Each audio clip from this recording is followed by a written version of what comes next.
Para celebrar a cosmogonia das infâncias, o Fio traz nessa nossa programação online rodas de conversas recheadas de brasilidades, perguntas e reflexões. Em pauta, as infâncias, ancestralidades. Então, no nosso encontro de hoje, a gente vai convidar o querido cacique Biraci Iauanauá, que participou do primeiro Fio e reencontra hoje o coração do Fio. Hoje também o Bira se chama Nishiwaka Yawanawá.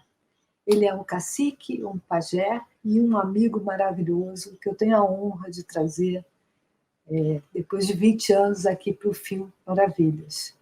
Curtam e divirtam-se com as maravilhosas falas de Bira. Vou retomar. 1, 2, 3.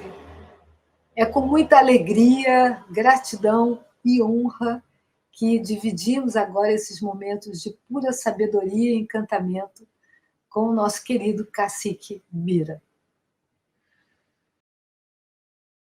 Bem-vindas, bem-vindos, bem-vindos ao FIO, Festival Internacional Intercâmbio de Linguagens, 20 anos de maravilhas, encontros notáveis da cosmogonia das infâncias. Antes da gente começar, eu quero dizer que esse projeto teve incentivo do Programa de Fomento à Cultura Carioca, o FOCA, da Prefeitura da cidade do Rio de Janeiro, Secretaria Municipal de Cultura. E temos as parcerias institucionais que queremos agradecer muitíssimo do Governo do Estado do Rio de Janeiro, da Secretaria de Cultura do Estado, da Escola de Artes Visuais do Parque Lage, da Universidade Federal do Rio de Janeiro, ECO, Escola de Comunicação, programa de pós-graduação de mídias criativas, o canal Curta Querido, a Unirio e a nosso queridíssimo parceiro Centro Cultural do Banco do Brasil, que nos apoia já há alguns anos. E agora vamos aos encontros notáveis, Fio.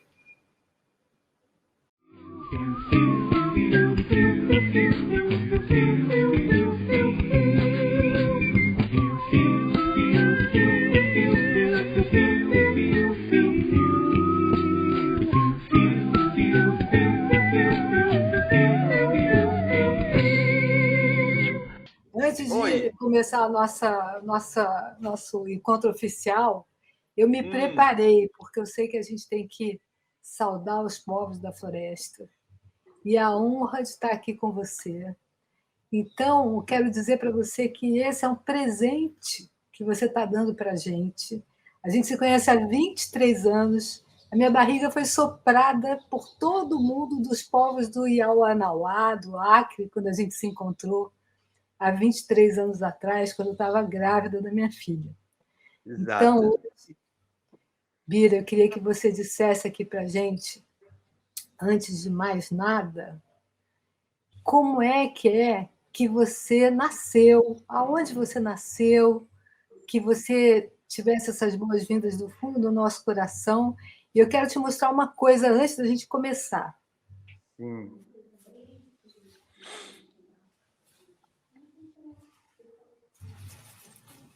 Esse presente aqui que eu ganhei há 23 anos atrás, que você me deu. Está aqui. Esse é o presente e a minha saia. Nossa! Nós vamos ter que renovar agora, já um momento, já bem... Nós já avançamos. Eu quero compartilhar uma coisa com você. Primeiro, você sabe que eu estou aqui falando com você muito longe da Amazônia. Eu estou aqui numa cidade chamada Brodon, na Turquia. É a única floresta hoje ainda resta da Turquia. É no meio de uma floresta, né, onde tem um centro espiritual, né, e estão abrindo um novo centro aqui. É a única parte da Turquia que ainda tem os porquinhos queixada, Então, eles fizeram um convite especial para mim vir aqui. Nós, como temos essa cosmologia do Yawanawá com as queixadas, né? Com esses animais, com esse porco. E eu vim para cá abrir um centro, né? Então, estamos aqui, eu estou acompanhado com minha filha e cachorro, né? E seu esposo, o Curu, e mais uma prima minha. Eu, assim, E também, bom, duas coisas estão acontecendo ao mesmo tempo. Há 2 semanas atrás, um pouco mais de 2 semanas, o governo brasileiro homologou o território Yawanawá depois de 40 anos. Né? Assim, histórico para nós. 197.500 hectares de terra da floresta amazônica está legalizado sob a guarnição do povo Yawanawá perante a Constituição brasileira. Né? Isso há 2 semanas. Então, assim, é um presente divino e nós saberemos cuidar disso com muita honra. Que esse patrimônio ela pertence à humanidade, não os povos indígenas, só o Brasil, porque todo mundo depende dela. Todo mundo. O planeta Terra depende dela. E esse foi um momento que está acontecendo. E o outro, né, agora, essa semana, né, o marco temporal, que está sendo uma dor de cabeça para a gente, né, que o Supremo Tribunal Brasileiro reconhece ilegalidade do marco temporal. Né? Então, assim, nós estamos vivendo esse novo momento, apesar de que tem muitas coisas também acontecendo, muitas energias negativas acontecendo em volta do mundo, mas também tem outras coisas boas também acontecendo. Né? E nós estamos nesse meio, nós somos morador desse mundo. Esse mundo é a nossa casa. Então, a gente precisa, né, saber o momento que a gente tem o que é que é bom para nós e o que é que não é. Né? Então, estou aqui, cara, estou muito feliz de poder, né, participar desse debate. Você me fez outra pergunta. Onde é que eu nasci? Foi isso, né? Foi isso? Foi. Querido Bira, eu esqueci de falar para todos que você é, além de cacique e Yawanawá dos povos dos Naua, né? Você também é pajé e que você também é um representante internacional dos povos da floresta.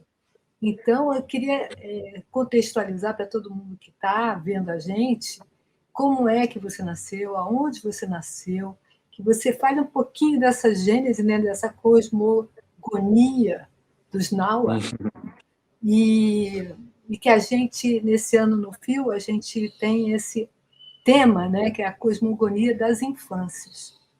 Uhum. Então, começando pelo seu nascimento. Então, cara, e todo que está nos acompanhando, né, tá aí na frente. Eu me chamo Nishiwaka Yawanawá, sou do povo Yawanawá. Esse é o nome dado pelo meu pai. Mas os padres nos batizaram também, me deram o nome de Biraci Brasil. Carrego nos meus registros, nos meus documentos de papel, o Brasil também. Eu nasci na terra indígena Rio Gregório, né, na cabeceira do Rio Gregório, uma afluente do Rio Juruá, do Rio da Amazônia, no estado do Acre. Né? Nós vivemos naquela trifronteira entre o Brasil, Bolívia e Peru, naquele triângulo. É ali que vive nosso povo. A gente vive há milhares de anos aí. A gente vive nesse rio, nessa região da Amazônia, desde o tempo da criação da humanidade. Nós não viemos de outro lugar. Nós não nascemos depois. Nós nascemos junto com as árvores. Eu nasci junto com os animais, com as plantas, com os pássaros. Por isso que nós somos o único povos do planeta que, com nós, povos originários, nós, povos indígenas, que sabemos a leitura. Assim como os cristãos conhecem a Bíblia, como os muçulmanos conhecem o Alcorão, nós, povos originários, a floresta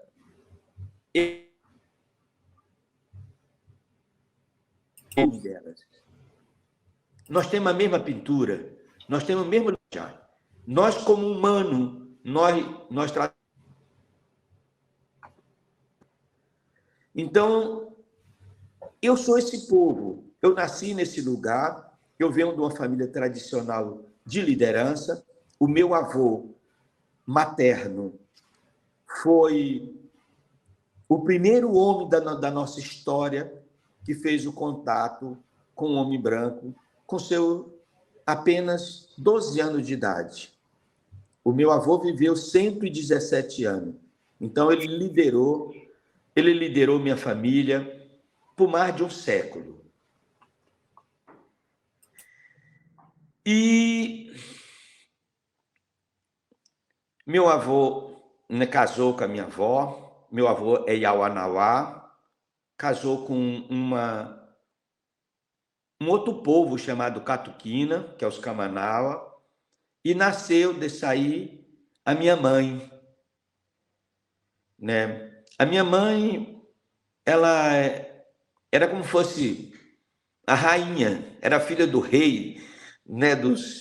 É uma princesa, na verdade, né? Do povo Iauanauá. Eu venho do berço dessa família, eu como os outros também. Então, quando eu nasci,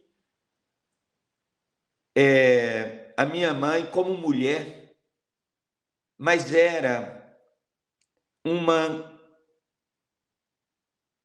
um grande admirador e ajudante do seu pai, que era o grande chefe do nosso povo. E a minha mãe sempre sonhava de ter um filho homem para ajudar o pai dela, ajudar ela na condução da nossa família. Então, quando eu nasci, por uma questão pela intuição, uns falam superstição, né? A minha mãe me doou, eu para minha avó e para o meu avô. Então, desde que eu nasci do ventre da minha mãe, eu fui doado para meus avós. Eu nunca morei com minha mãe. Eu fui criado com meus avós desde que eu nasci no meio da floresta. E então eu comecei a viver, entendendo como criança, acompanhando o meu avô, né, nos seus afazeres, né, quando meu avô ia pescar, né, quando eu já comecei a andar, eu tinha que andar com eles, né, quando a minha avó, eu era pequeno, minha avó levava eu para o roçado, né, minha avó me ensinava como é que eu tinha que caminhar, porque algum lugar tem espinho, para não pisar espinho, tem assim, como caminhar dentro da floresta, como aprender a andar, que tipo de planta eu posso tocar, o que é que eu não posso tocar. E na nossa comida, nós também somos criados assim, tendo como fosse assim eu não sei usar, às vezes eu não encontro a palavra português. Que tipo de comida que a gente não pode comer, quer dizer que não deve comer? Por exemplo, para nós não ficar cabelo branco quando ficar mais velho, né? Para a gente não ter dor na coluna, né? Então, o alimento é a nossa saúde, é o nosso tempo de vida. Então, nossa família, nossa mãe, nossos avós, eles dão a comida, o que é que a gente pode comer, o que não pode comer, para no futuro não acontecer algum problema de saúde na nossa velhice. Então, eu fui aprendendo com a minha avó o que tem que comer, como me comportar. E sempre minha avó contando história para mim, junto com meu avô, né, contava a nossa história. Você sabe que o Iauanauá, nós somos um povo que o divino, o Criador, deu o dom do canto. Tudo que nós falamos, tudo que nós narramos é cantando. A gente canta. Nós vamos contar a história para nossas crianças cantando. Até nós, quando formos enterrar nosso morto, a gente não chora, a gente canta. Quando nós vamos curar alguém doente, nós cantamos. O Iauanauá tem um dom divino de cantar. Tudo para nós, melodia. Então, meus avós me ensinavam, os cantos, as histórias dos nossos ancestrais. E eu, desde criança, fui ouvindo isso. Então, a minha infância, né, foi uma infância, assim, dentro das tradições mais profundas do povo Yawanawá. Cara, eu aprendi a caçar quando eu tinha 12 anos, né? Eu caçava sozinho, como um adulto. Hoje, a nossa geração, nesse século XXI, tem pessoas com mais de 20 anos, não mata mais caça, não tem mais habilidade. E eu, com meus 12 anos, eu já era um excelente caçador no meio da nossa floresta, né? O qual que eu também me torno uma liderança reconhecido, né, pelas minhas ações, né, quando eu me tornei um grande caçador na infância, não era nem jovem, né? Então, porque eu aprendi com meus avós. E também eu vendo meus avós, minhas avós, meus tios, né? Eu nasci nessa casa real, então meus tios, que era filho, né, do vovô trabalhando, eu fui acompanhando meu tio desde criança, o que eles tinham que fazer, né, aprender a ter a paciência, como lidar com as pessoas. Eu via como meu tio trabalhava com o nosso povo, com carinho, com cuidado, com tolerância, com paciência, mas também com determinação, com respeito. Eu, como criança, eu fui vendo isso. E aquilo foi crescendo dentro do meu coração. Então, acho que tem aquela palavra bíblica que fala: com quem tu andas, direi quem tu és. Então, eu acho que é isso que eu vi, porque o que eu vi dos meus tios, o que eu vi né, dos meus avós, é o que eu carrego hoje. Eu não sou uma pessoa sábia, eu não estudei, eu não fiz nada. Eu simplesmente ouvi a nossa história e hoje eu dou continuidade a essas histórias. Você me. Eu, eu não sei, eu fui assim. Eu nunca quis ser o chefe. Eu tive vergonha, né? Assim, não no sentido de vergonha, ter vergonha assim, mas eu não queria ser chefe do meu povo. Eu queria ser só um membro e dedicado, como sempre fui até hoje. Dedico toda a minha vida em prol do meu povo, da nossa liberdade, da nossa paz. Mas, em 92, eu fui convidado, fui convocado pelos meus tios, pela minha tia, pela minha família, onde eu tive que assumir a liderança geral do nosso povo. Né? Foi naquela época que nós se conhecemos. Daí eu assumo definitivamente como um mentor responsável da atualidade do povo Yawanawá. Né? E hoje eu continuo. Depois eu vi como eu tinha um sonho, como todo jovem indígena, e o Brasil e o mundo tem, eu tinha muita vontade um dia, gente, de fazer uma faculdade de Direito. Eu fugi da minha floresta, com meus 17 anos, sonhando em fazer uma faculdade. Eu não consegui fazer isso, porque a carência de liderança indígena brasileiro, principalmente amazônico, quando eu cheguei na capital do estado do Acre, em Rio Branco, eu comecei a me envolver na organização social e política das lideranças indígenas da nossa região. E eu fui um dos mentores e fundador do movimento indígena acreano, né, na década de 80, no início, né, de 82, já criamos um movimento indígena, né, e eu sou aclamado um novo liderança política do estado do Acre. Um ano depois, em 83, eu já me junto às lideranças indígenas do Brasil. E nós organizamos o movimento indígena brasileiro a nível nacional. Eu fiz parte dessa primeira leva de lideranças indígenas desse país. E foram 12 anos caminhando nessa história. Eu tenho uma missão com a minha avó que me criou. Ela falou: meu filho, não vive na cidade. Não fica lá. Volte. O único pedido que ela falou: tu volta. Eu falei: então, quando eu me formar, eu volto. Mas aí eu perdi minha avó, em 92 exatamente, na Eco 92, e eu me lembrei da minha avó. Eu tinha prometido a ela voltar para a aldeia. E eu larguei tudo, tudo. Eu estava muito bem. Eu era uma liderança política. Eu já tinha participado do movimento indígena a nível internacional, né? Mas eu tinha esse compromisso espiritual. E eu voltei para casa. Eu cheguei em casa em 92 e fiquei muito triste de não ter realizado o meu sonho de se tornar um advogado para me ajudar minha família, não na proteção do nosso território e dos nossos direitos.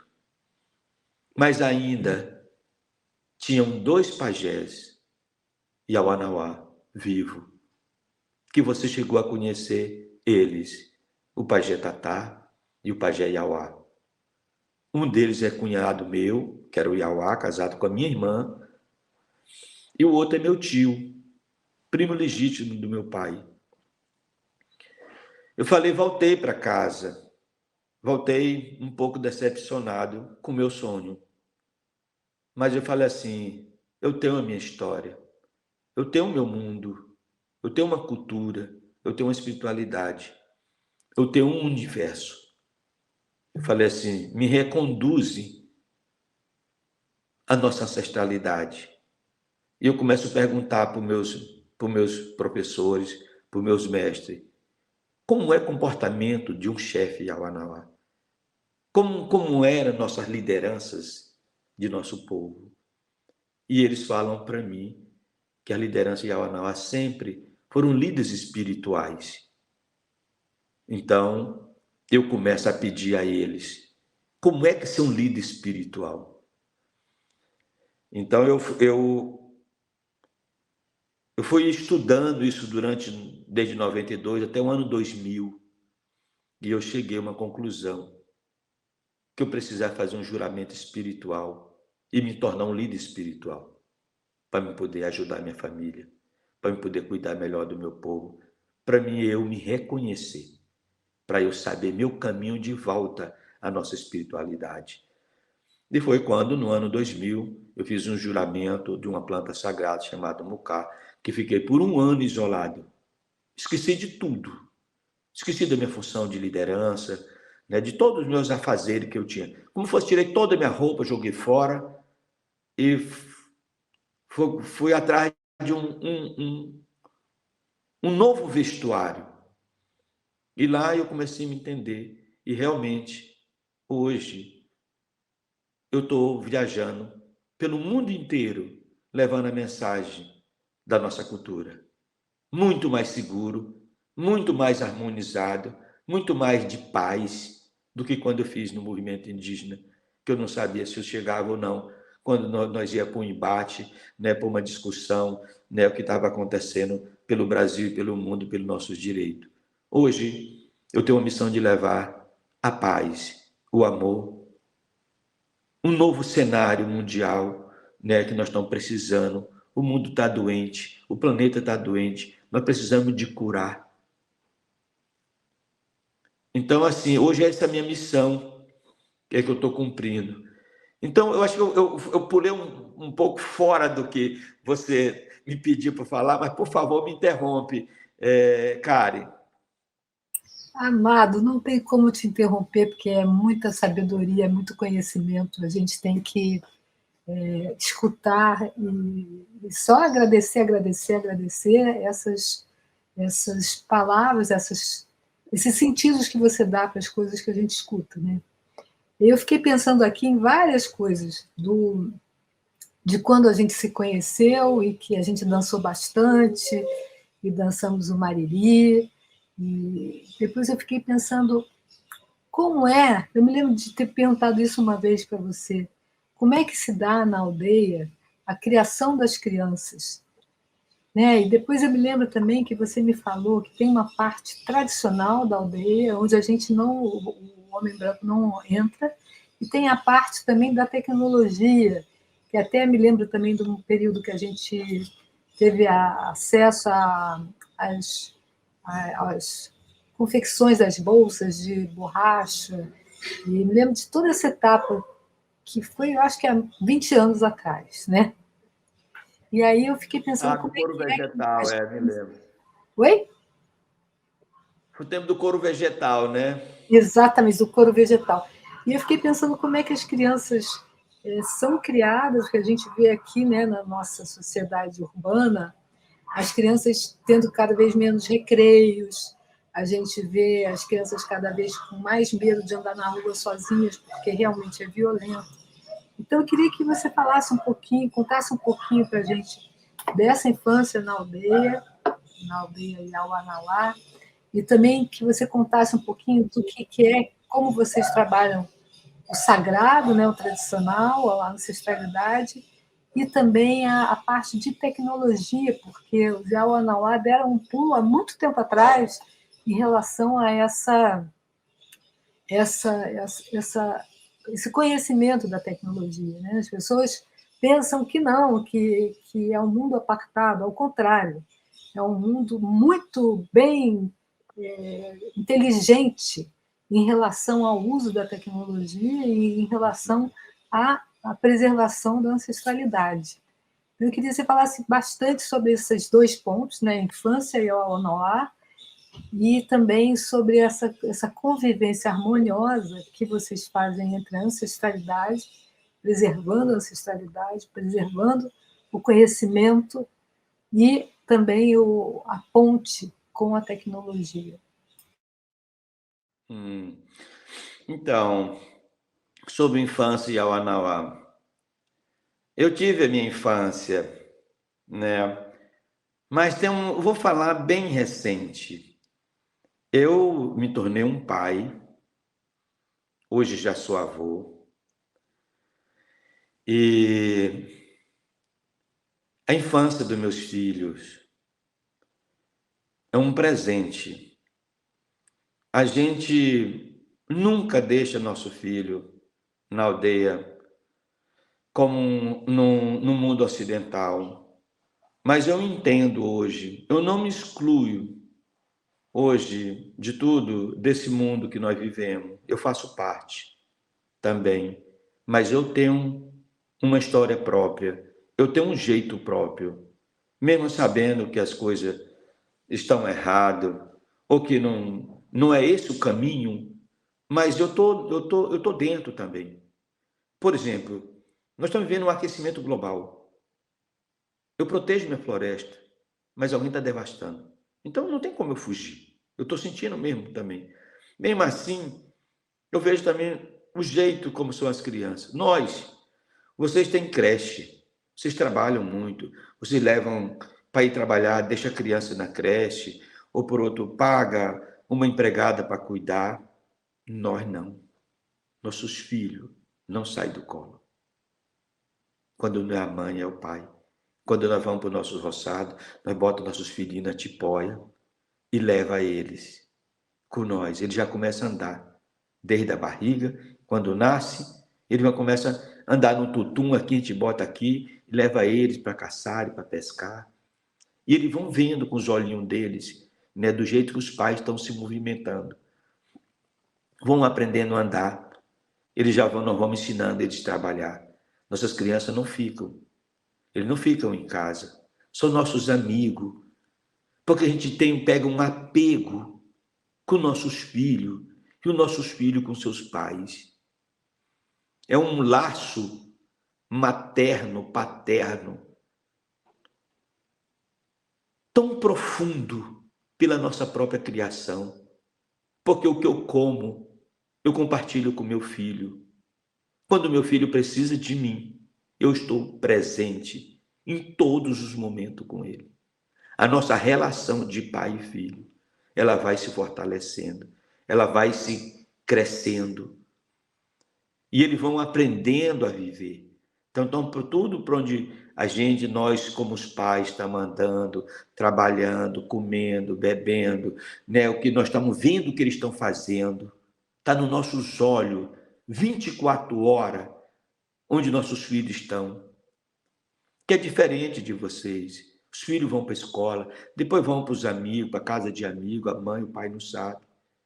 Quando Quando os filhos estão fazendo alguma coisa errada, já são adolescentes, aí tu quer arrumar, mas tu não dá mais para ajeitar mais. Aí está esse problema, conflito. É o que a sociedade ocidental criou o sistema de vocês. O nosso não é assim. O nosso é diferente. Nosso filho está com a gente.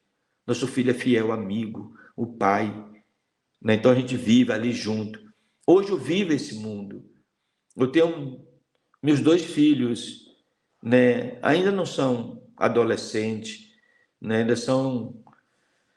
Já são grandes já, né? Um com 12, outra com 13. Mas assim, um apego tão grande, o amor dos meus filhos. Meus filhos não negam nada para mim. A gente conversa as coisas com eles, nós pesca, nós caça, somos amigos. Meus filhos dormem comigo até hoje. Minha filha com 13 anos é uma moçona. Mas sabe aquele paizinho que te abraça, né, que é carinhosa, né, que a gente é amigo, a gente é pai, a gente é filha. É uma coisa profunda da nossa alma. Então, assim, a gente cria esse laço com nossos filhos. Nossas infâncias são desse jeito, né? Então, a gente tem muito... Nós somos... Porque nós vivemos em comunidade. Nós somos um povo que vivemos, principalmente a nossa origem, Yauanauá. Yauanauá vem de um bando de porquinho, de queixada. A nossa força está no coletivo. O nosso coletivo é o forte. E para manter esse coletivo forte, é começando da nossa infância, desde nós de criança, mantendo essa relação de família muito forte. Não separar as crianças, né? As crianças estão sempre com a gente. E também as crianças nos ensinam, as crianças nos educam. As crianças também é nosso mestre. As crianças também são pai. As crianças também são mãe. Porque eu não posso ficar discutindo na frente dos meus filhos com a mãe deles. Eu não posso estar fazendo coisa errada para eles. Então, por causa dos meus filhos, eu tenho que me manter sempre uma boa disciplina de um bom pai. Então, meus filhos me ensinam a se tornar um pai melhor. E assim eles vão crescer também, né? Um dia ser um bom pai. Então, essa é a nossa relação de criança, da nossa infância, é uma coisa muito importante. Nossos filhos são muito especiais. Nós não passamos nosso problema para a escola, né? Nossos filhos, nós hoje, nós temos nossas escolas convencional, nossa escola estadual, mas eu não jogo a educação do meu filho para a escola. Eu sou a escola. A mãe é a escola, é o professor. O que o meu filho vai aprender vai ser o que eu aprendi. A escola vai servir para o meu filho para ele aprender a ler e escrever, não a nossa cultura, não o nosso comportamento, não o nosso compromisso humano. Então, nossas crianças são isso. Falando de tecnologia, realmente nós, Yauanauá, somos pioneiros. Na década de 90, em 92, eu me lembro de 92, 93, que até o Fantástico fez uma matéria que nós levamos, né, telefone, levamos um telefone para a aldeia, depois, enfim, sei que nós levamos toda a tecnologia que é lançada no mundo, nós, Yauanauá, nós temos levado primeiro, né? Levamos assim, as primeiras internet na Amazônia, foi na nossa casa. Alguém falava assim, com todo o respeito que eu tenho, com todo o cuidado que tem, muitas vezes, né, o pessoal que trabalha com os povos indígenas, as ONG, né, preocupado com a cultura. Não que essa tecnologia vai descaracterizar os povos indígenas. É mentira. É para nós não ter acesso. É para nós viver dominado. É para nós viver nesse antigo cativeiro do sistema. Depende de como você usa. A tecnologia serviu para um grande crescimento. do povo Yawanawá. Hoje, com tecnologia, nós fortalecemos a nossa cultura, a nossa língua, a nossa espiritualidade. E nós somos um povo que tem mais hoje. Toda a minha família tem hoje sistema de internet, inclusive do Elon Musk, é Starlink já. E para nós se comunicar, para nós trabalhar o fortalecimento da nossa cultura, da nossa espiritualidade. É como uma arma de fogo. Os homens brancos criaram arma de fogo. Não foi para caçar, para pescar, para buscar alimento, matar uma caça, para dar de comer seus filhos, a sua família, para matar o outro. É para se autodestruírem. Nós da floresta amazônica, quando a gente pega um rifle, uma espingarda, a gente fica tão feliz porque eu vou matar caça para nós trazer comida para casa. Olha o nosso pensamento. Olha o nosso jeito de usar esse instrumento. Mesmo assim, a tecnologia, né? A tecnologia é para nos fortalecer. Claro que nós temos regra. Eu sei, por exemplo, na minha casa hoje, eu nunca tive um aparelho de som, nunca tive televisão, desde que eu fui para minha aldeia até hoje, de 92, nunca tive uma televisão, eu não tenho televisão. Tem algumas coisas que eu não preciso. Não é instrumento que eu preciso para mim. Ele não vai me ajudar em nada. Nem todo mundo não tem acesso também mesmo próprio a dentro da internet, principalmente os adolescentes. Só as lideranças que estão precisando para os nossos trabalhos. Não salve uma criança que está, sei lá, um adolescente que estão estudando, estão precisando, que hoje, né, tem curso, tem vários tipos de formação, né, que também vem através das redes sociais. Mas nós temos ordem, nós temos equilíbrio de uso. Meus filhos, cara, hoje eu sinto assim que essa juventude também já vieram com novo chip. Esse novo chip já na memória deles, desse novo tempo. Meus filhos nunca fizeram um curso tecnológico. Nunca. Esses pequenininhos, num dia desse, eles já estão em processo de formação espiritual. O meu filho de 13 anos está com 8 meses de dieta. E ele precisa gravar todas as histórias, todos os cantos, todos os rezos no celular ou no iPad. Porque aí bota no HD que ele vai estar ouvindo ali. Então é para isso. E ele sabe mexer nisso.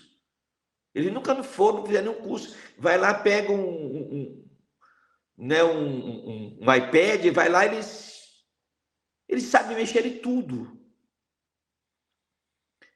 E, bom, eu estou falando da minha casa, mas não é diferente de todas as casas Yawanawá. Então, nós, assim, a tecnologia tem sido um grande instrumento por fortalecimento do nosso povo. Hoje, Kari, nós, Yawanawá, nós estamos tendo dificuldade de contratar gente para trabalhar dentro da área de educação, na rede pública. Nós temos dificuldade de contratar agentes de saúde indígena, porque nenhum Yawanawá quer mais ser isso. E nós se formamos hoje, assim, em termos de proporção, as populações indígenas da nossa região, onde nós temos o maior colegiado acadêmico, é minha casa. Só médico nós temos 6. Yawanawá. Em todas as áreas já temos. Desde engenheiro florestal, biólogo, em várias áreas. Em economia, administração de empresa. Mas todo mundo sabe o que fizeram? Porque cada um que arrumar um trabalho tem que morar na cidade. Tem que entrar no sistema. a maior parte da nossa família voltaram para casa. Fazer seu artesanato, fazer nossas dietas, aprender nosso mundo espiritual. Todo mundo quer fazer isso agora. Então, o que eu fiz com a minha família foi voltar para a nossa essência e dizer que a nossa história é muito importante do que qualquer outra coisa nesse mundo. Então, esse é um trabalho que eu tenho feito hoje com a nossa família, né? E a tecnologia tem nos ajudado muito para esse fortalecimento cultural e espiritual da nossa família. Então, depende de como nós usamos. Acho muito bonito você falar, porque a gente sempre pensa, né, na tecnologia como uma coisa de dominação do branco, né? E quando você se apropria para usar a tecnologia para um bem de continuidade cultural, para você usar para o fortalecimento da tradição, é um pulo do gato, né? Eu fiquei pensando também uma vivência que nós tivemos, né, Bira? Que uma vez eu te dei um presente e você falou: Karenzinha, eu primeiro tenho que apresentar para a minha aldeia para ver se alguém quer o presente. Se as pessoas não quiserem, se elas permitirem, eu vou aceitar o seu presente. E eu nunca me esqueci disso, porque hoje em dia isso faz parte da minha vida, tanto na minha casa quanto na minha vida. Então, eu queria que você falasse um pouquinho sobre essa possibilidade de convívio, né?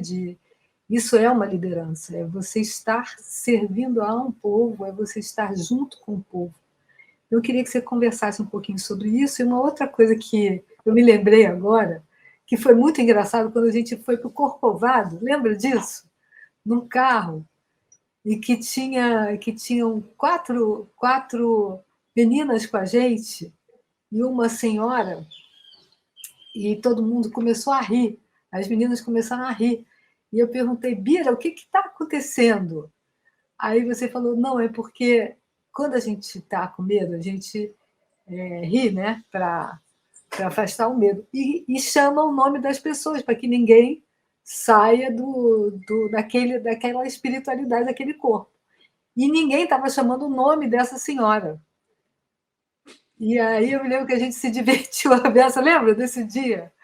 E aí a gente falou sobre o medo, né? Então eu queria que você conversasse um pouquinho sobre essa história do presente, como é que é isso na aldeia. Também quantos filhos você tem hoje e sobre essa brincadeira de chamar o outro para que o corpo e o espírito não se separem. Não sei se entendi bem a pergunta, mas assim, como liderança, né, eu tenho me inspirado, me espelhado nos nossos líderes de história. De histórias, por exemplo, como um deles, muito antes do meu avô, eu acho que antes do Cabral chegar ao Brasil, chamado Mukavani. É o nosso profeta, ele que profetizou a chegada do homem branco nas Américas, né? Um deles que falou que ia chegar até o nosso povo. E depois vem o meu avô. Meu avô, acho que para mim é uma inspiração. Uma pessoa, desde criança, que ele fez contato, sabe, sem se machucar, sem machucar ninguém, né? Conduziu o nosso povo por um século, com tanta sabedoria. Nós, Yawanã, sempre tivemos nosso instrumento, a nossa arma é a paz. Nós nunca tivemos, assim, nunca derramamos sangue, nem tiramos de ninguém, nunca ninguém tirou nosso, pela terra, pelo qualquer uma atividade que nós fazemos para sobreviver. Então, nós temos um outro jeito de fazer política. Nós temos uma forma própria que é parecido com o nosso sagrado. Então, vendo essas lideranças Yawanã, como conduziram esse processo, por que eu vou inventar? Por que eu vou criar diferente? Por que eu vou querer me mostrar? contrariando o princípio dos meus ancestrais, no mínimo, eu tenho que seguir eles, como Yawanawá, como liderança. É o que eu venho fazendo hoje, na minha vida, né? Conduzindo minha família, com tanto respeito, empoderamento da nossa família. Hoje, Karen, eu, por exemplo, eu não me... Até alguns anos atrás, eu tinha vergonha de alguém me chamar de cacique, de chefe. Cacique é um poder, para ser chefe, né? Alguém que quer se aparecer, ou sabe, se mostrar. Eu sou a pessoa mais importante da aldeia, ou de qualquer uma função. Eu nunca gostei disso.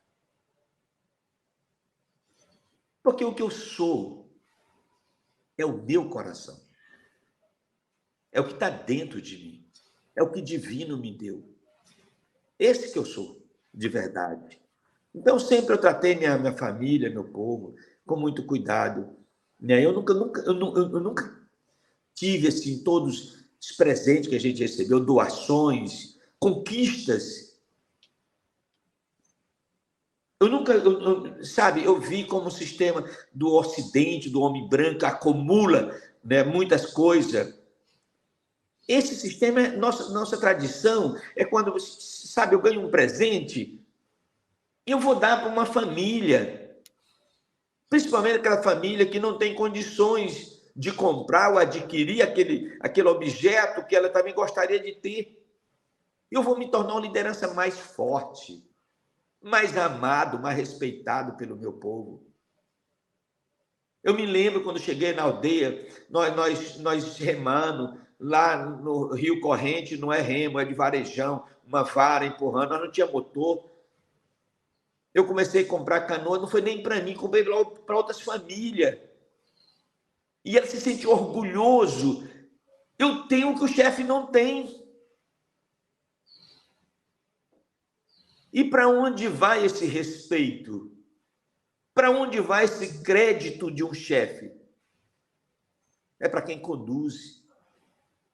Eu comecei a conquistar minha família com esse tipo de levar, sabe, priorizar empoderamento das famílias da minha aldeia.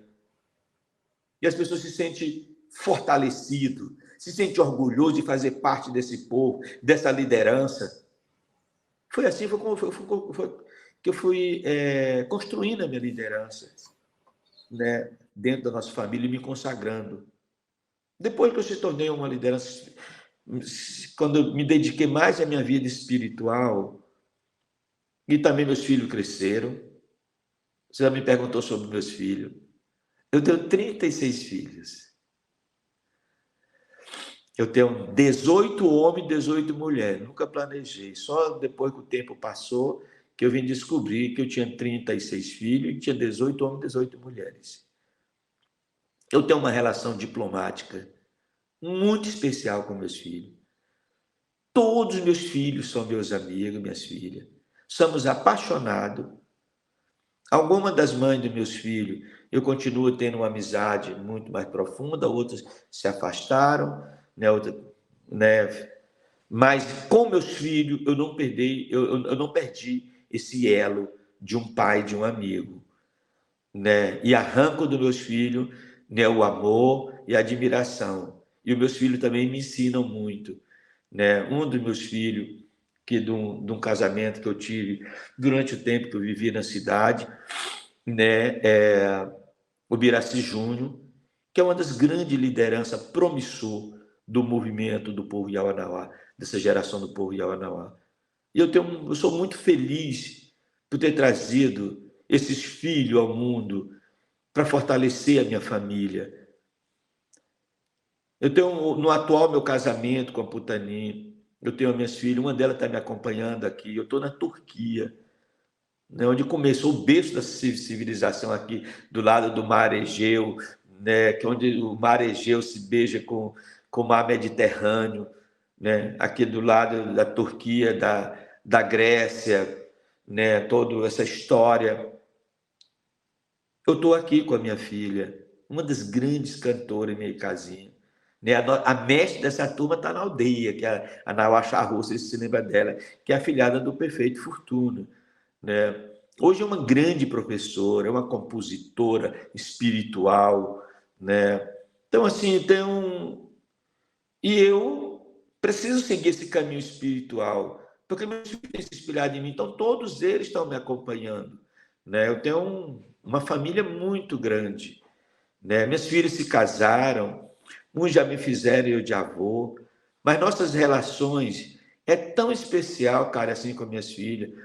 Essa semana eu estava falando com uma das minhas filhas mais velhas, né, que já está casada, que está morando até fora. Falou, pai, eu preciso viajar com o senhor, eu preciso te acompanhar, né? Eu quero sentir esse gosto de lhe acompanhar nessas missões espirituais, meu pai.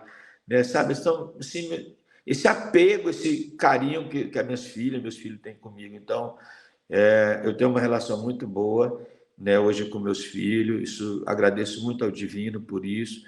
Agora, hoje, se eu fosse começar tudo, isso jamais ia acontecer.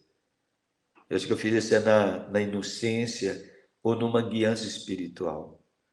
Né? Hoje não dá para a gente viver nesse mundo que nós estamos vivendo, ter muitos filhos, casamento. Nossa, você não consegue, você vai cair no abismo ali. Né? Mas isso já passou da minha vida e estou aqui. Né? Então, essa é a minha família. Bira, vamos falar desse dia que eu nunca me esqueci, dessa subida no Corcovado? Ah, tá. Então, nós, por exemplo, eu pego um avião. Avião é muito rápido. Te leva a teu lugar e cai num outro lugar, no outro país. Nossos espíritos, eles não têm essa mesma coisa. Nossos espíritos, eles estão na nossa terra, aonde nós vivemos.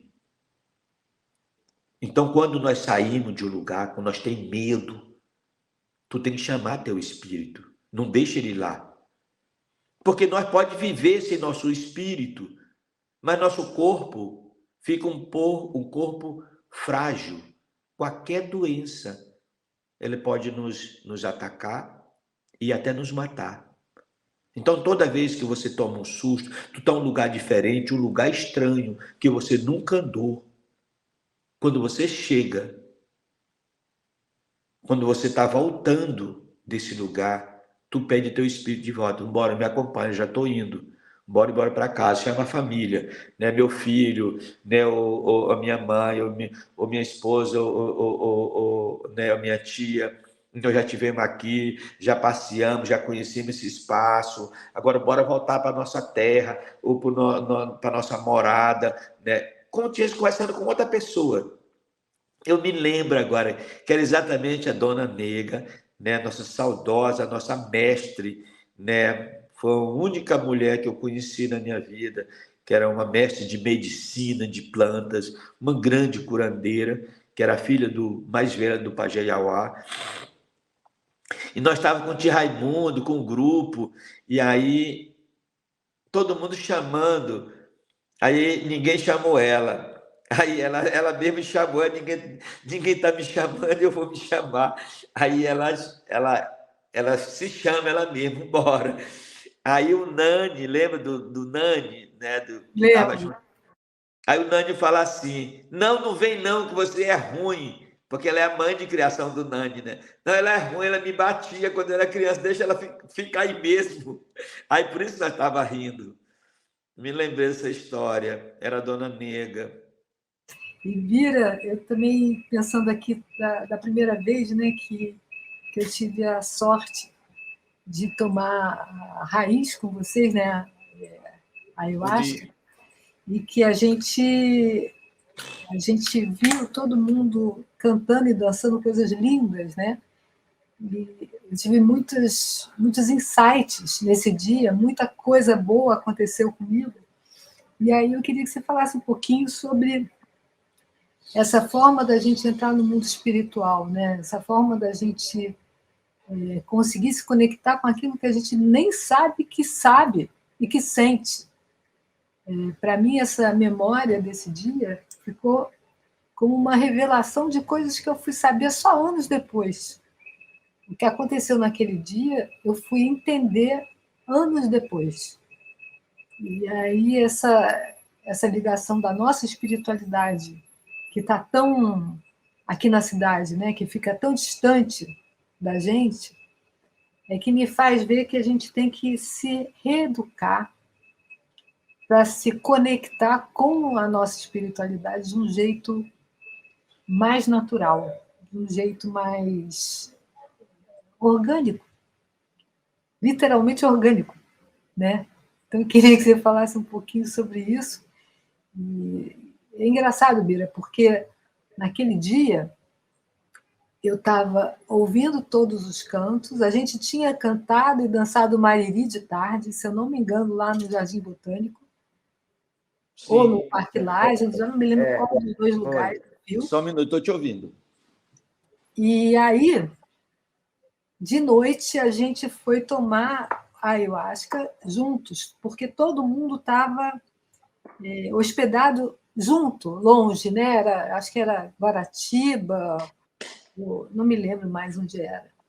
Mas eu me lembro que isso marcou a minha vida, assim, a forma de estar ali, de estar bem perto das coisas que eu nem sabia que podia sentir, e das coisas que eu nem podia imaginar que eu fosse entender anos depois. Mas é essa espiritualidade que eu acho que falta muito aqui na nossa urbanicidade, sabe? Nesse nosso mundo urbano. Então, cara, assim, essas são plantas sagradas. Falando ayahuasca, desde da nossa criação, da nossa civilização, a gente não conhecia a morte. O Criador não fez os seus filhos doentes. Ninguém veio aleijado. Ninguém veio doente. Ninguém nasceu morto. Todos vivos e sadios. Essa é a nossa criação. A criação da humanidade.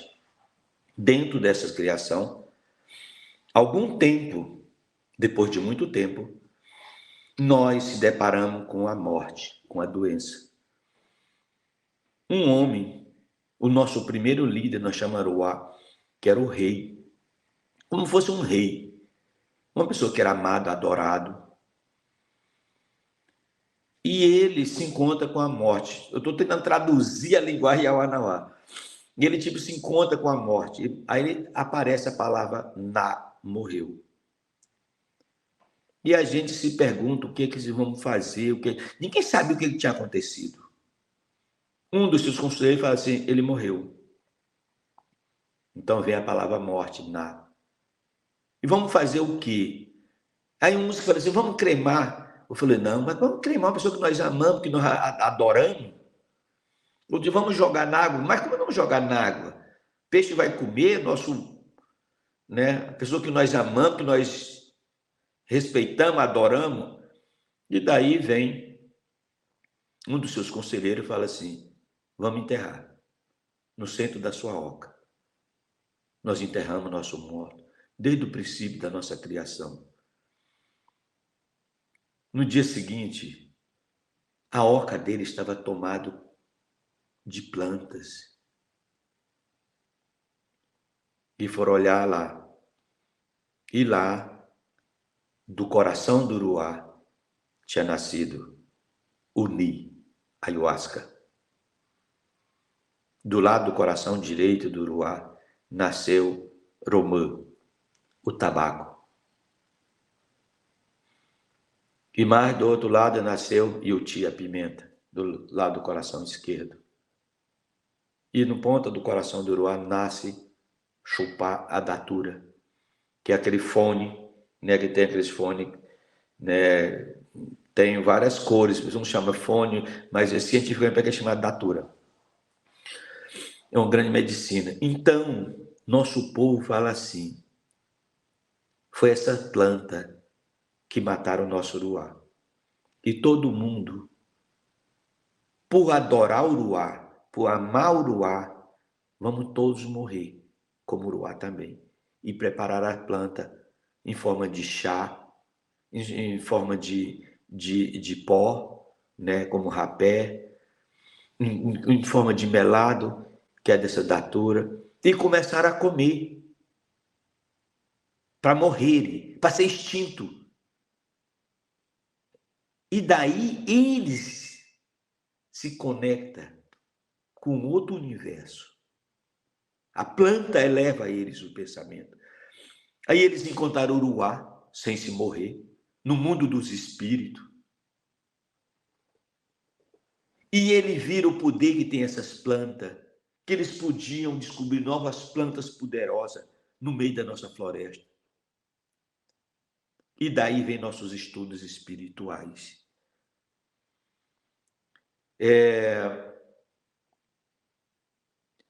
A gente pode ver os espíritos da doença. Vocês falam de vírus, vocês falam de um outro, sei lá, um nome científico. Eu conheço o nome das doenças que nasceram no nosso mundo. Eu sei de onde é que ele vem, eu sei a família dele, eu sei a origem dele. E temos planta para isso. Mas agora eu não sei da doença daqui, do homem branco, como câncer, como diabetes e outros. Mas é um desafio para a minha civilização. Não é só a paciência do homem branco, não. Estamos trabalhando. Porque nós temos que conhecer o espírito dele, temos que conhecer a morada dele, onde é que eles moram. Eles têm lugar. Ele também tem um lugar. Ele tem uma casa, ele tem um mundo dele. Nossas medicinas é essa conexão profunda para nós conhecer os espíritos da planta. Às vezes, quando nós sonhamos, tipo, sei lá, você está andando numa fazenda, uns boi que quer te derrubar, sei lá. Por exemplo, essa é a doença da febre. Você vai pegar febre causada por alguma coisa. E você tem que ir lá nesse espírito. Ele era lá, aquele animal. Ele se transformou naquele animal. Se você fazer um trabalho com o espírito daquele animal, essa pessoa que está doente aqui vai ficar bom. Nossas medicinas nos têm uma elevação mais do que ciência, até espiritual, não sei, nós usamos a palavra espiritual. Eu não sei que nome que a gente pode dar. Ele tem um outro nome no nosso mundo. São os espíritos de luz, da escuridão. Nós estudamos esses dois mundos. Nós não temos a noite, não temos o dia. Tu tem que aprender a andar no mundo escuro. Porque num dia, quando a vida escurecer em você, você não vai mais andar. Nós, povos originários, falando do Yawanawá, nós sabemos andar também nesse mundo escuro. Você tem que aprender a andar entre os espinhos. Se tu tem uma travessia em cima de um espinho, e você não aprendeu a andar em cima do espinho, quando você chega, a tua viagem já acabou. Então, nós estamos estudando todo esse processo, né, de como seguir adiante nesse mundo espiritual, né, trabalhar com as plantas, esses estudos, esse que o homem ocidental não entende. Hoje nós estamos tendo dificuldade, né? Hoje a própria polícia brasileira é contra. Hoje por exemplo, a nossa ayahuasca está entre as drogas. Qualquer lugar aqui na Europa, nos Estados Unidos, em qualquer outro lugar, é proibido. É claro que também tem pessoas de má fé que usam indevidamente. Mas nós, povos que dedicamos a nossa vida, nós sabemos o benefício que essas plantas, que essas medicinas pode trazer à humanidade. Hoje, o governo, por exemplo, um exemplo que nós temos. Eu tive a oportunidade de participar de uma conferência psicodélica lá no Colorado, em Denver, que é mais de 7.000 pessoas. E um grande debate está acontecendo mundial por causa desse problema psicológico. E os Estados Unidos é um dos países que tem mais gente louco. Mas por quê? Porque faz a guerra, que invade o mundo por aí, mata a gente, aí querem estar bem. Vocês vão ficar louco. E eu vi nessa pesquisa, eles fazendo uma pesquisa sobre a ayahuasca. Eu vi até lá já, tem os canadenses, os americanos já estão fazendo cápsulas de ayahuasca, microdose de ayahuasca. E nós, que somos o dono, há milhares de anos eu estudo isso. Eu falei, vocês vão ficar loucos ainda. Vocês ainda não pararam. Né? Sabe, essa questão de dominar, sabe, de empoderamento, de roubar, é tão forte dentro da cultura ocidental. Se você tivesse a humildade de perguntar para nós, que eu estou desde o princípio da criação da humanidade, eu entendo essa planta, a gente pode ajudar a ciência. Eu não quero que você me dê em nada. Eu não quero nenhum royalty. Eu só queria respeito. Que essas plantas são de dominação, de conhecimento ancestral dos povos originários. Somente isso. Mas quando vocês querem fazer independente, porque vocês estão visando a economia, de poder, de dominação, e discriminando a gente, isso fica difícil. Mas nós temos... Vai falar. Não, é sempre uma questão de território e poder, né, Bira? O que dá mais pânico na gente é ver que a humanidade ela caminha sempre para a ganância, né? Por mais que existam povos e existam filosofias, e existam pessoas que são pessoas de grande senso humanitário, o que nós percebemos é que se repete a história de séculos e séculos atrás, de colonização, de território. Você vê esse marco hoje, é uma grande vitória, mas assim, a ganância está sempre presente na humanidade, né? A história do homem é sempre feita de guerras, de invasões. Hoje em dia é um absurdo a gente pensar na guerra da Ucrânia, na invasão das terras nas nossas florestas, mas é sempre uma repetição de uma história de ganância, né? De poder. Então, como tudo é apropriado de um jeito indevido, né? Como os bens, as invenções, e a gente precisa, de alguma forma, criar mecanismos de esperança e de atuação nas nossas crianças, nos nossos adolescentes, porque eles têm uma missão de preservar, né? de conseguir fazer com que a infância exista, apesar de tudo isso, que a floresta continue a existir da forma soberana que ela tem, contra essa onda de ganância mundial. Então, assim, essa parte da nossa fala aqui é uma parte muito importante, que é o que é que você, como liderança indígena, pode dizer para todos nós, e principalmente para as crianças e para os adolescentes, sobre a missão que eles vão ter que enfrentar, né? Com esperança e com muita sabedoria para os anos que virão, né? Os anos que estamos e os anos que virão, porque é aqui que a gente vai, nesse momento, plantar tudo, né? Fora as coisas que já existem e que já foram plantadas. Né? Então, Karen, e todos que não estão nos acompanhando, quero começar falando desse tema assim. Nós estamos vivendo um novo tempo. Nós estamos vivendo um novo ciclo da humanidade. Esse é um tempo novo. E esse tempo é um tempo espiritual. Eu não estou falando isso como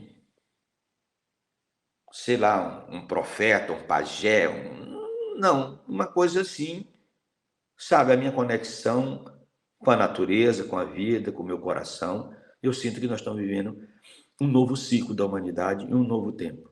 Esse tempo é o tempo espiritual, que a maioria, quando tem um homem espiritualizado, eu estava até comentando hoje aqui, vou comentar mais um pouco, comentando hoje aqui, né? Quando eu fiz minha dieta em 2000, eu fiz a segunda minha dieta em 2007, eu vi que o Império Americano vai se acabar. Ele está em decadência. Não sei de que jeito, mas vai acabar. O Brasil seria o único país do planeta, uma nova alternativa para uma nova economia mundial. Por quê? Hoje nós temos a maior bacia de água, a maior bacia fluvial de água doce do planeta. Nós temos a maior floresta tropical do planeta, a Amazônia. Mas nós temos um Congresso como o Congresso Brasileiro, que faz vergonha. Nós estamos entre os 20 países que têm mais dinheiro do planeta, onde tem gente hoje passando fome, não tem nem o que comer. Nós viramos um país de corrupção. Um país que é contra a floresta. Um país que é contra os nativos, que há milhares de anos, de braços abertos, receberam os colonizadores, os invasores. Hoje, esses homens não são gratos para dar um pedacinho de terra para cada um desses povos, criando como marco temporal para prejudicar, para a invasão legalmente dos territórios indígenas e assassinar os povos indígenas. Esse é o nosso país. Como é que um país desse vai dar um exemplo?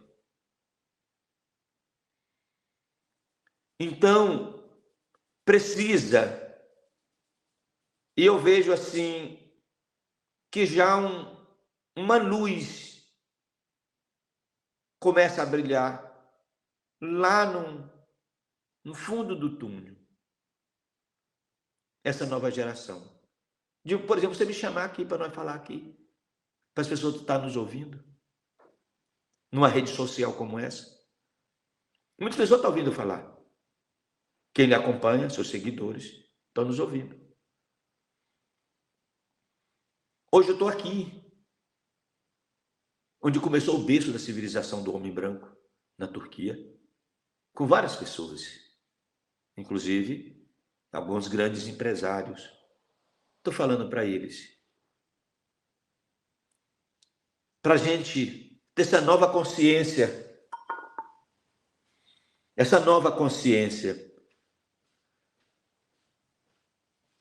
Nós estamos vivendo um momento, nós estamos num abismo da sociedade humana, no aquecimento global. Cada vez mais, o sistema do aquecimento global, sim, de uma maneira tão relâmpago, está crescendo. Se nós não tomar providência, imediatamente, os governos do mundo não abrirem a atenção dele para isso, nós podemos extinguir a nossa própria espécie, a espécie humana. Então, nós temos que se valer agora dessa nova geração. Essa é uma responsabilidade, não é dos povos indígenas, não é dos povos originários, não é dos ambientalistas. É uma responsabilidade do sistema econômico e dos governos mundiais. E nós pagamos por falarmos isso. Nós sofremos perseguição, agressão, violência, porque estamos alertando a humanidade. E que essa nova geração do Brasil e do mundo, que você vista essa camisa em proteção do meio ambiente. Não é proteger a floresta, é proteger a vida humana, é proteger a nossa existência. Assim não, futura geração não vão ter as mesmas oportunidades, o mesmo privilégio que nós tivemos de ver uma floresta amazônica, de viver uma vida natural.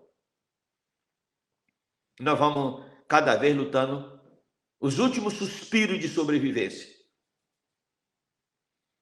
Essa nova geração do Brasil e do mundo está na mão de vocês. Eu sei que tem gente, filho de político, de empresários, de líderes espirituais. Nós precisamos criar uma rede de proteção das florestas tropicais. Replantar áreas degradadas, dar a vida aos rios de novo. É isso que nós precisamos. Quem pode fazer isso é essa nova geração. A nova geração é ponto fundamental. As crianças de hoje é um ponto fundamental para o dia do amanhã. Ela pode como crescer o aquecimento global, a declinação da espécie humana, ou elas podem vir em direção de cima, retomando de novo o equilíbrio.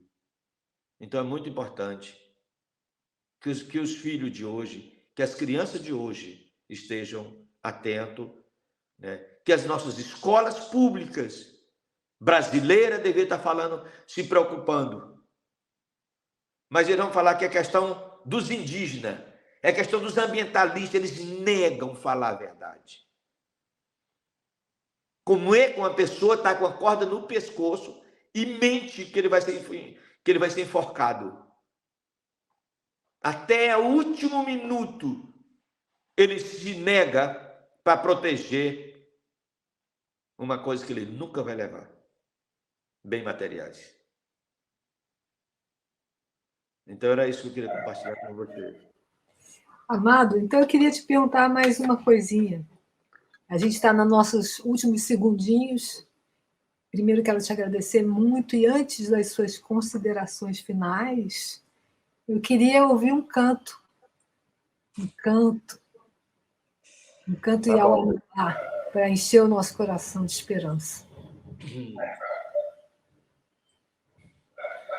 Canaro, Jeritete, Canaro, Jeritete, Anjamba, Kiwayo,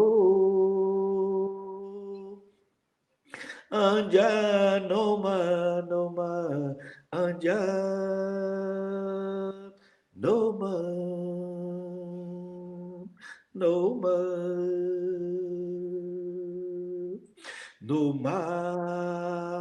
mahe, noma mahe, noma mahe, noma mahe. Canaro, Chirete,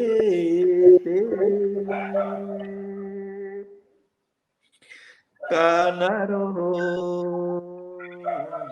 Chirete, Maton, Noma, Maton, Noma. Noma, matou, noma, matou, noma, noma. Ui.